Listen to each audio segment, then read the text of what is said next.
제목을 가지고 하나님의 은혜를 나누기 원합니다. 지난 주일이었죠. 온 국민의 가슴을 졸이게 만들었던 일이 있습니다. 역대급 태풍이라고 불리는 흰담노가 올라왔기 때문입니다.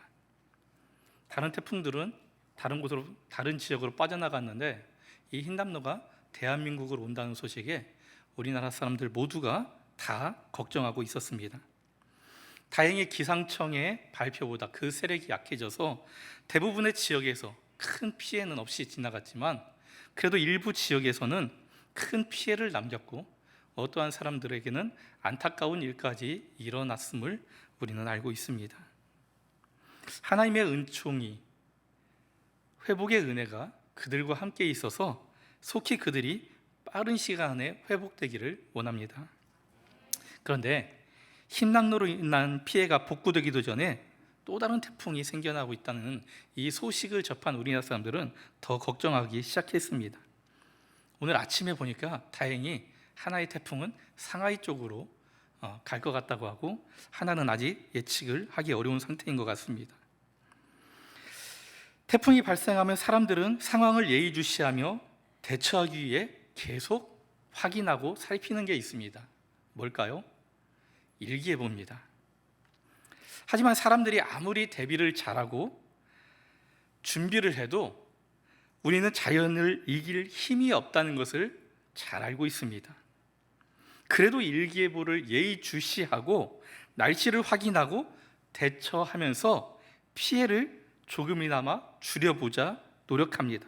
그런데 단순히 피해를 줄이기 위해서 일기예보를 확인하는 게 아니라 그 내면을 조금 더 깊이 들여다보면 우리가 날씨를 확인한다는 것은 사람은 완전하지 않기 때문에 무의식 중에 누군가를 의지하고자 하는 마음이 있기 때문이라는 겁니다. 지금까지 사람들은 늘 항상 누군가를 의지하면서 살아왔습니다. 오늘 하나님께서 우리에게 주신 본문은 재판받기 위해 로마로 가는 바울을 호송하는 율리오에 대한 이야기입니다. 물론 바울에 대한 이야기도 하지만 오늘 우리는 이 율리오를 중심으로 해서 하나님의 말씀을 나눠보기 원합니다. 이 내용을 통해서 우리 인생의 항해 가운데 사람들이 의지하는 것들이 우리에게 어떤 도움을 주는지, 우리는 진정 무엇을 의지해야 하는지 깨닫고 실천하며 살아가기 원합니다. 오늘 말씀에 우리에게 주신 하나님의 메시지는 우리가 의지할 수 있는 사람은 완전하지 못함을 말씀하십니다. 11절에 이렇게 기록하고 있습니다. 같이 읽어보겠습니다. 백부장이 선장과 선주의 말을 바울의 말보다 더 믿더라. 예루살렘에서 로마로 죄수들의 이송을 맡은 사람이 있습니다. 백부장 율리오입니다. 이 율리오는 예루살렘을 떠나서 로마로 가는 그 여정에 있어서 바울에게 특별한 은혜를 베풀어 주었습니다. 어떤 은혜였느냐? 그들이 이동하게 되면서 묵게 되는 곳마다 바울이 찾아오는 사람들, 친구들을 만날 수 있도록 허락해 주었다는 겁니다. 이송 중인 죄인들은 중간에 아무도 만날 수 없게 되어 있습니다. 혹시라도 탈주할까봐, 그곳을 벗어날까봐 염려되기 때문입니다. 간혹 뇌물을 주는 사람들에게 죄수를 잠깐 동안 만나게 해주는 경우는 있지만 바울의 만남은 그런 만남이 아니었습니다. 뇌물을 주는 자들과의 만남이 아니었고, 뇌물은 받지 않지만 찾아오는 친구들을 만나도록 배려해 주는 것도 아니었습니다. 그럼 어떤 만남이었느냐?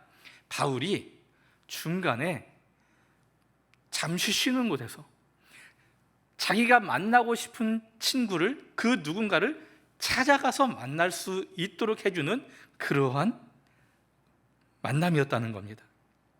이런 의미에서 바울은 백부장에게 큰 은혜를 입었고, 반대로 말하면 이 백부장 율리오는 바울에게 큰 은혜를 베풀었음을 우리는 알 수가 있습니다. 자, 그런데 이 백부장 율리오가 바울에게 이렇게 큰 은혜를 베풀어 줄 수 있었던 이유는 무엇일까요? 바울에 대한 믿음이 있었기 때문입니다. 이 사람은 밖에 풀어줘도 도망가지 않으리라는, 우리를 떠나가지 않으리라는 믿음이 있었기 때문에 그에게 자유를 주었던 겁니다. 이런 믿음이 없었다면 바울을 자유롭게 풀어주지 못했을 겁니다. 여기에서 잠시 바울의 입장에서 본다면 우리도 바울처럼 곤란한 일이 생겼을 때, 어떤 어려운 일이 우리에게 닥쳤을 때에 누군가에게 생각하지 못한 은혜를 받을 수 있습니다. 친구일 수도 있고 친척일 수도 있고 내 가까이 지내고 있는 이웃일 수도 있습니다. 아니면 우리가 전혀 예상하지 못한 사람이 곤란에 빠진 우리를 도와줄 수도 있을 겁니다. 그렇기 때문에 우리는 살아갈 힘을, 용기를 얻을 수 있습니다. 그러나 내가 믿고 믿었던 그 사람들이 때로는 나를 힘들게 하고 지치게 만들 수 있습니다. 얼마 전까지 나를 그렇게 사랑했던 내 남편이 그럴 수도 있고요, 나를 믿고 헌신해 주던 아내가 그럴 수 있습니다. 어릴 때부터 모든 것을 나누었던 오랜 친구일 수 있고, 먼 친척보다 가까이 있는 이웃이 낫지 않냐고 서로 화목하게 지냈던 이웃이 그럴 수 있습니다. 그들이 나를 곤경에 빠뜨리고 괴롭게 하며 지치게 하고 나를 힘들게 만들 수가 있다는 겁니다. 그렇지만 우리는 본문에서 은혜를 입은 바울이 아니라 이제 바울을 믿고 은혜를 베풀어 주었던 백부장 율리오의 모습을 살펴보고자 합니다. 그는 아까도 말했지만 바울을 믿었기에 그에게 큰 은혜를 베풀었습니다. 그런데 결정적인 순간에 바울을 믿지 않게 됩니다. 선장과 선주의 말을 더 믿고 신뢰했다라고 11절에 기록하고 있습니다. 사람들은 백부장의 이런 모습을 보고 믿음 없는 사람이라고 말할 수 있습니다. 하지만 이것은 당연한 일입니다. 그가 믿음이 없었기 때문에 그렇게 했던 게 아니고, 그의 입장에서 보면 그렇게 했던 것이 당연한 겁니다. 왜 그렇습니까? 재판을 받기 위해 지금 로마로 호송되고 있는 이 바울, 그는 바다와 관련된 일을 하는 사람이 아니었습니다. 바다에 대해서 연구를 하고 있는 사람도 아니고, 그렇다고 어디선가 배워서 그에 대한 지식이라도 있는 그런 사람이면 모르겠지만 그런 사람도 아니었습니다. 하지만 선장과 선주는 다릅니다. 그들은 바다가 삶의 터전이고 지중해를 늘 항해하는 사람들로 지금 그들이 있는 이 바다에 대해서 너무나도 잘 알고 있는 지식인이고 전문가입니다. 그런 바다 사람들이 이곳에서 가까운 지역에 겨울을 편히 지낼 수 있는 곳이 있다. 그곳은 또 거리가 가까워 우리가 몇 시간이면 금방 갈 수 있다. 이렇게 말하는데 이 율리오 입장에서 그것을 거부할 이유는 없었다는 겁니다. 백부장은 결국 바울의 말보다 선장과 선주의 말을 믿고 베닉스로 향하는 데 동의합니다. 그런데 이 백부장의 결정은 모두를 위험에 빠뜨리고 말았습니다. 그들이 항해를 시작하고 얼마 되지 않아 태풍을 만났기 때문입니다. 이런 일은 누구에게나, 우리 어떤 사람에게나 일어날 수가 있습니다. 내 편에 서 있던 사람들, 내 편이라고 생각했던 사람들, 그 사람이 가족일 수도 있고 어떤 때는 친구일 수도 있고 직장의 동료일 수 있습니다. 그들은 평소 나에게 호의를 베풀어 주었던 사람입니다. 나를 해롭게 만드는, 우리를 해롭게 하려고 하는 사람이 아니라 진심을 다해서 나를 도와주려고 했던 사람들입니다. 그러나 사람은 불완전한 존재라는 것을 우리는 잊어서는 안 됩니다. 최선을 다해 다 같이 좋은 결과를 얻으려고 했던 사람의 도움이 그 의도와는, 그 목적과는 다르게 모두를 힘들게 만들 수 있음을 하나님께서 우리에게 말씀하고 계십니다. 그래서 하나님은 우리가 사람들을 의지하지 않고 하나님을 의지하기를 원하고 계십니다. 우리가 이루기 원하는 것이 있다면 사람들의 말과 경험, 그것도 도움이 되겠지만 주님을 찾아 나와 맡기면 이루어 주겠다 약속하십니다. 그래서 우리에게 약속의 말씀을 주십니다. 잠언 16장 3절에 이렇게 기록합니다. 같이 읽겠습니다. 너의 행사를 여호와께 맡기라. 그리하면 내가 경영하는 것이 이루어지리라. 우리의 모든 것을, 우리가 이루기 원하는 것을 하나님께 맡기고 하나님 앞에 나오면 하나님께서 이루어 주시겠다라고 말씀하고 계십니다. 사람이 아닌 하나님을 의지하시는 우리 모두가 되기를 원합니다. 두 번째, 세상 것들도 우리에게 도움이 되지 못함을 말씀하고 계십니다. 13절 14절에 이렇게 기록합니다. 남풍이 순하게 불매 그들이 뜻을 이룬 줄 알고 닷을 감아 그레데 해변을 끼고 항해하더니 얼마 안 되어 섬 가운데로부터 유라굴로라는 광풍이 크게 일어나니. 이 세상의 어떤 사람도 자기 인생을 무의미하게 아무런 목적 없이 사는 사람은 없습니다.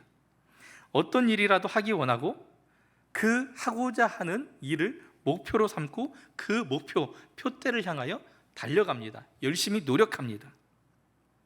그런데 문제는 여기에서 나타납니다.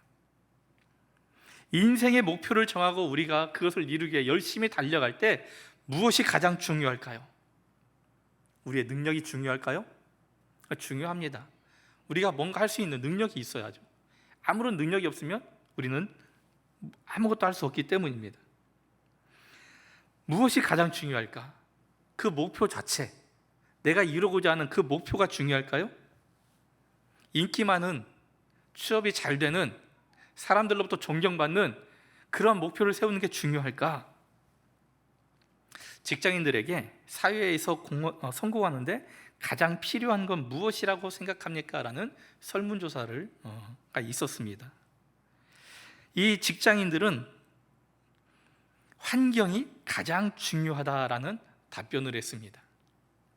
가정 환경이 좋아야 잘 배울 수가 있고, 지역의 환경이 좋아야 좋은 생각과 마인드를 가질 수 있고, 스펙이라는 환경이 좋아야 좋은 직장에 들어갈 수 있어서 성공적인 삶을 살 수 있다는 겁니다. 여러분도 그렇게 생각하십니까? 물론 틀린 것은 아닐 겁니다. 그렇게 생각하기 때문에 많은 사람들이 자녀들에게 좋은 가정 환경을 만들어 주려고 하고, 주변 환경이 좋은 지역으로, 소위 말하는 학군이 좋은 곳으로 더 가기를 원합니다. 다른 사람들의 자녀들이 쌓지 못하는 스펙을 쌓게 해주려고 유학도 보내고 어떤 경험을 하게도 만들고 열심히 지원해 줍니다. 이런 것들이 또 하나의 환경이 되어서 내 자녀가 살아가는데 도움을 줄 수 있으리라고 생각하기 때문입니다. 오늘 말씀에도 목적을 세운 사람이 나옵니다. 바울 일행을 태우고 있는 선장, 선주, 그리고 백부장입니다. 이들이 있는 곳은 지금 미항이라고 하는 아주 작은 항구 도시입니다. 그런데 이 미항은 너무나 작고 여러 물품들이 풍족하지 않기 때문에 이 추운 겨울을 지내는데 합당하지 않았습니다. 그래서 겨울을 보내는데 도움이 되는 베넥스라고 하는 항구에 옮겨가려고 합니다. 얼마 떨어져 있지 않습니다. 약 70km, 75km 정도 떨어져 있는 곳입니다. 배로 몇 시간이면 충분히 갈 수 있는 곳입니다. 하지만 그들이 세운 이 목적을 달성하기 위해서는 한 가지 해결해야 될 문제가 있었습니다. 바로 바람입니다. 이들은 남풍이 불어야만, 아니면 동풍이 불어야만 그들이 뜻한 바를 이룰 수가 있었습니다. 지금 배들은 바람의 영향을 받지 않습니다. 도수로 가지 않기 때문에, 동력을 이용해서 가기 때문에 바람의 영향을 그다지 받지 않습니다. 하지만 지금 이 바울이 로마로 이송되어 가고 있던 이때는 다릅니다. 바람이 배에 가는 방향을 결정해버리고 맙니다. 이들은 미항이라는 곳에서 베넥스로 가려고 하는데 동풍이나 남풍이 불어야만 그들은 그 뜻한 바를 이룰 수 있습니다. 그러나 지금 이들이 당한 환경, 이 계절은 언제입니까? 북풍이 불고 있는 겨울입니다. 겨울에 이 바람을 이용해서 북쪽으로, 서쪽으로 갈 수가 없습니다. 그러던 어느 날 이들에게 순한 남풍이 불기 시작합니다. 남풍을 기다리고 있던 사람들에게 남풍이 불어오는데 가만히 앉아서 바람을 맞고 있는 사람들이 누가 있겠습니까? 이 시기 어떻게 남풍이 불지? 생각할 겨를이 없었습니다. 남풍이 불기 때문에, 그들이 원하는 바람이 찾아왔기 때문에, 더군다나 그들이 가고자 하는 그 거리가 얼마 되지 않았기 때문에 빨리 이 바람을 이용해서 우리가 이동하자라는 생각만 들 뿐이었습니다. 이들은 이 남풍으로 인해 자기들이 뜻을 이룰 줄 알고 그렇게 생각하고 남풍을 의지하여 항구를 떠납니다. 그런데 그들이 항구를 떠나서 이동할 때에 그들이 의지한 것은 남풍만이 아니었습니다. 이들은 또 하나를 의지하며 항해합니다. 그것은 해변이었습니다. 13절에 남풍이 순하게 불매 그들이 뜻을 이룬 줄 알고 닷을 감아 그레데 해변을 끼고 항해하더니라고 기록합니다. 바람과 이 해변의 도움을 받기 원했습니다. 여러분, 배는 해변을 끼고 항해하지 않습니다. 왜 그렇습니까? 암초에 걸릴 수 있기 때문입니다. 그래서 될 수 있으면 조금 멀리, 해변과 조금 멀리 떨어져서 항해하려고 합니다. 그런데 이들은 지금 해변을 끼고 항해하고 있습니다. 암초에 걸릴 수 있음에도 이들이 해변을 끼고 항해하는 이유는 혹시라도 어떤 문제가 생기면 바로 육지에 배를 대고 피하기 위해서였습니다. 이렇게 만만의 준비를 하고 조심하며 항해합니다. 순한 남풍에 몇 시간이면 충분히 갈 수 있는 거리였습니다. 하지만 이들이 이렇게 준비하고 조심하며 항해했지만 문제가 생기고 말았습니다. 어떤 일입니까? 14절에 이렇게 기록합니다. 얼마 안 되어 섬 가운데로부터 유라굴로라는 광풍이 크게 일어나니, 그들이 항해를 시작한 지 얼마 안 됐던 이 순한 남풍이 돌연 큰 광풍으로 변해버리고 말았습니다. 우리가 보고 있는 성경에는 이 바람이 광풍으로 번역되어 있지만 유라굴로라고 하는 이름이 붙은 것으로 봐서 이거는 태풍을 말하는 겁니다. 바람의 세기가 있습니다. 세계 어떤 나라든 공통적으로 바람의 세기를 12단계로 나누는데 오직 가장 큰 12번째 단계의 바람, 태풍에만 이름을 붙입니다. 가장 약한 바람, 실바람, 그다음에 남실바람, 산들바람에서 가장 큰 바람 종류인 큰 바람, 큰 센 바람, 노대바람, 왕바람, 싹쓸바람이라고 이름을 쭉 붙여 나가는데 12번째 단계, 이 태풍에 해당되는 바람에만 이름을 붙입니다. 우리에게 왔던 흰남노도 12번째 단계의 바람이었습니다. 초속 17m 이상의 바람. 이 유라굴로도 태풍에 해당되는 바람이었기에 이름을 붙였고 이 태풍을 그들을 거스를 수가 없었다는 겁니다. 그런데 여기서 우리가 한 가지 생각해 보아야 될 게, 태풍이 생성되려면, 만들어지려면 몇 가지 조건이 맞아 떨어져야 합니다. 먼저 그림을 한번 띄워줘 보세요. 적도를 중심으로 북위 또는 남이 5도에서 25도 사이가 되어야 합니다. 그 5도에서 25도를 벗어나면 태풍이 만들어지지 않습니다. 수온이 27도 이상인 열대 해상이어야 합니다. 27도 이상의 수온에서 북동풍과 남동풍이 같이 충돌해 만나야 됩니다. 그 순간 바람이 위로 상승하게 되는데 수증기를 빨아들여 몸집이 500km 이상 커져야 됩니다. 최대 풍속이 17m 이상, 초속 17m 이상일 때 태풍이 만들어지는 겁니다. 이런 여러 가지 조건들이 순간에 맞아떨어져야 태풍이 만들어지는데, 이들이 항해하고 있는 바다는 지중해이며 지중해에서는 자연조건상 폭풍이나 태풍급의 큰 바람이 생겨나지 않습니다. 역사상 지금까지 이 지중해에서 태풍이 생긴 적이 없다는 겁니다. 1800년대 이후에 기상학적으로 한 번도 생긴 적이 없었습니다. 그럼에도 불구하고 오늘 말씀에 이 바다에서, 이 지중해에서 태풍이 생겨났습니다.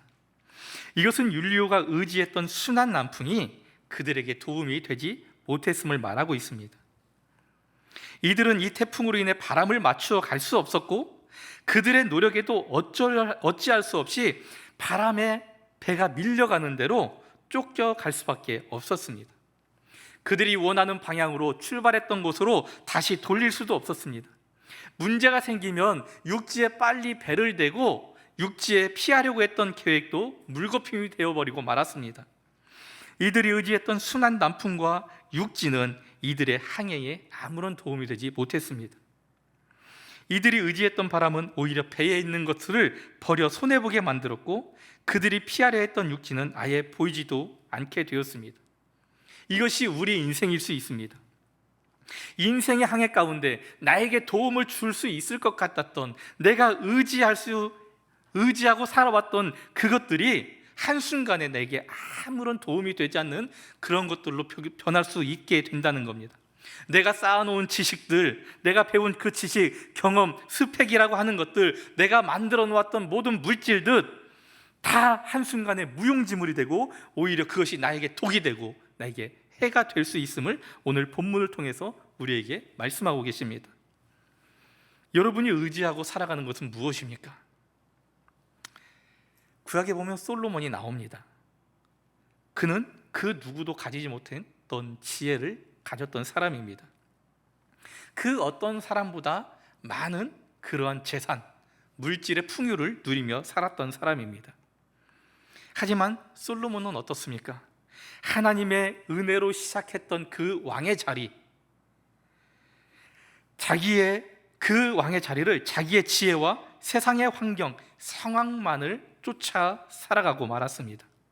그리고 그 인생의 끝자락에 자기 인생의 회고를 이렇게 말하고 있습니다. 헛되고 헛되며 헛되고 헛되니 모든 것이 헛되도다.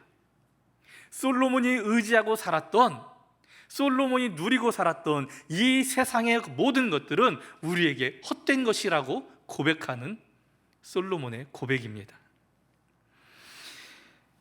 우리가 세운 계획을 이루기에 주변 환경, 상황이 지금 현재가 가장 좋고 이상적으로 보일 수 있습니다.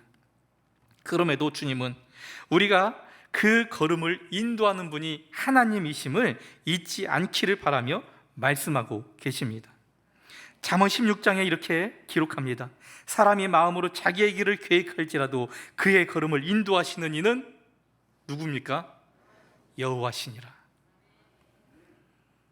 이 세상의 모든 만물들, 우리가 살아가는 데 도움은 되지만 그것이 우리의 목표를 이루어 줄 수 없습니다. 오직 하나님만이 우리의 목표를, 우리의 삶을 아름답게 이루어 줄 수 있음을 믿으시기 바랍니다. 세 번째, 오직 하나님만이 우리의 피난처시요 도움이심을 말씀하고 계십니다. 22절에 이렇게 기록합니다. 내가 너희를 권하노니 이제는 안심하라. 너희 중 아무도 생명에는 아무런 손해가 없겠고 오직 배뿐이니라. 그리고 25절에 또 이렇게 말씀하십니다. 같이 읽어보겠습니다. 그러므로 여러분이여 안심하라. 나는 내게 말씀하신 그대로 되리라고 하나님을 믿노라. 이들은 지금 태풍을 만났습니다. 태풍을 만난 사람, 누구나 삶에 어려운 고난을 당하면 그 난관을 헤치고 살기 위해 열심히 노력합니다. 하지만 배를 바람에 맞추어 갈 수 없었습니다.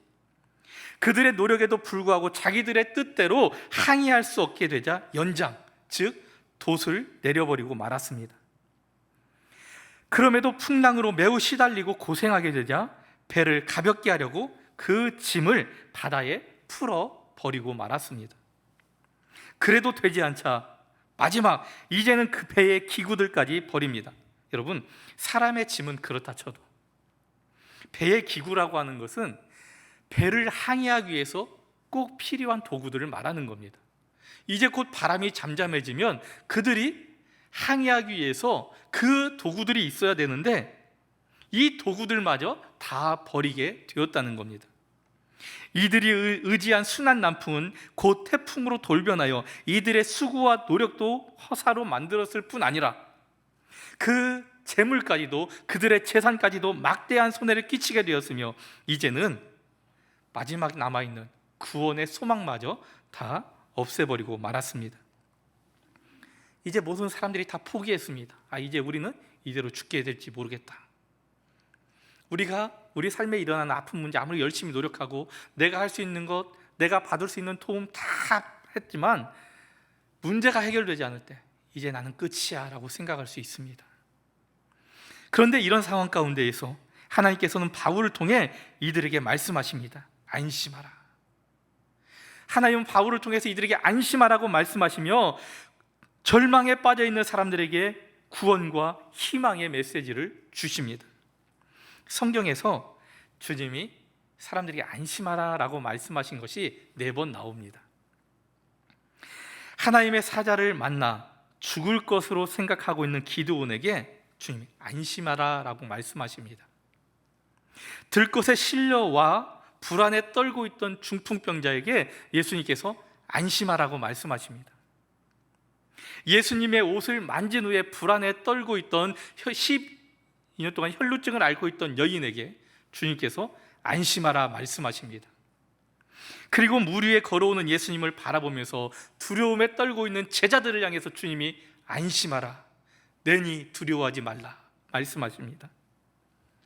그리고 오늘 본문에서 하나님의 계시를 받은 바울을 통해서 율리오와 그와 함께 있던 사람들을 위로하며 안심하라, 안심하라 말씀해 주십니다. 안심하라는 이 말씀은 무슨 말씀입니까? 내가 너와 함께하고 있다. 내가 너를 붙들고 계신다는 주님의 약속입니다. 내가 너를 보호하고 살리겠다는 그 약속의 말씀입니다. 안심하라는 말씀은 내가 너를 지킬 뿐 아니라 내가 너의 필요를 채워주고 내가 너를 구원하여 살려주겠다는 전능하신 하나님의 약속임을 믿으시기 바랍니다. 우리는 인생의 불안함, 가정의 아픔, 또 직장의 문제, 모든 사람과의 관계에 대한 어려움, 취업의 난관, 죄의 문제, 이루 말할 수 없는 그런 고통과 고난의 연속이 가득한 인생을 살고 있습니다. 이 인생의 고난의 인생의 항해 가운데에 여러분들은 누구를 의지하며 위로받고 살고 계십니까? 사람에게서 혹시 위로를 얻고자 노력하고 있지 않습니까? 세상에서 우리의 노력으로 얻을 수 있는, 우리의 노력으로 가질 수 있는 그것들을 의지하고 살고 있지 않습니까? 이것들이 우리에게 전혀 무관한 것은 아닙니다. 사람도 우리가 필요합니다. 이 세상의 물질도 우리가 필요하고 도움을 얻을 수 있습니다. 하지만 이것은 우리에게 완전한 위로를 줄 수 없고 때로는 이것이 우리에게 더 큰 환난과 고통의 자리로 몰아갈 수 있음을 잊지 마시기 바랍니다. 그러나 이에 반해 하나님은 예수 그리스도를 통해서 우리에게 위로를 주시고 안심하게 만들었습니다. 우리가 가지고 있는 가장 큰 불안함, 그 문제가 무엇입니까? 죄로 인하여 멸망받을 수밖에 없는 불안함입니다. 죄로 인하여 우리가 지옥에 가지 않을까 고통당하고 있는 불안함이. 그런데 하나님은 예수 그리스도를 통해서 우리의 그런 불안함을 해결해 주셨습니다.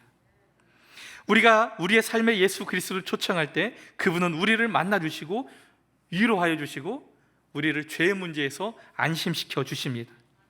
우리가 예수 그리스도를 만나는 순간 하나님은 우리 과거의 아픔과 죄로 인해 상하고 찢긴 우리의 이 심령을 회복시키시고 새롭게 출발하게 하십니다. 여름이 다 지났습니다.